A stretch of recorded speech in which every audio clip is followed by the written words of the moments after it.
ఎట్లా తయారైందంటే జెండా ఎగరేసిన వాళ్ళే దేశభక్తులని ఇప్పుడు ఆ విధంగా ఉన్నారు. ఇప్పుడు ఈ కూటమి దానిలో ఏ విధంగా ఉందంటే కూటమికి జై జై అంటే దేశభక్తులు, కూటమిని కన్నా ప్రశ్నిస్తే దేశద్రోహుల్లాగా నిలబడుతున్నారు. దేశభక్తి అనేది జెండా ఎగరేస్తేనో లేకుంటే దాని మీద ఆ రోజు చాక్లెట్లు పంచుతూనే ఉండదు. ఈ దేశం యొక్క సమగ్రతకు ఇక్కడున్న దానిలో ఐక్యంగా పోరాడినప్పుడే ఉంటుంది. ఈరోజు దేశభక్తి ప్రజాస్వామ్యం గురించి మాట్లాడుతున్న వీళ్ళు కోర్టు ఆర్డర్ని ఎందుకు ఇంప్లిమెంట్ చేయడం లేదు మాట్లాడే వాళ్ళందరూ ఆలోచించుకోవాలి. అది ఎట్లా తయారైందంటే జెండా ఎగరేసిన వాళ్ళే దేశభక్తులని ఇప్పుడు ఆ విధంగా ఉన్నారు. ఇప్పుడు ఈ కూటమి దానిలో ఏ విధంగా ఉందంటే కూటమికి జై జై అంటే దేశభక్తులు, కూటమిని కన్నా ప్రశ్నిస్తే దేశద్రోహుల్లాగా నిలబడుతున్నారు.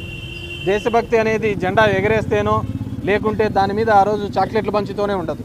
ఈ దేశం యొక్క సమగ్రతకు ఇక్కడున్న దానిలో ఐక్యంగా పోరాడినప్పుడే ఉంటుంది. ఈరోజు దేశభక్తి ప్రజాస్వామ్యం గురించి మాట్లాడుతున్న వీళ్ళు కోర్టు ఆర్డర్ని ఎందుకు ఇంప్లిమెంట్ చేయడం లేదు మాట్లాడే వాళ్ళందరూ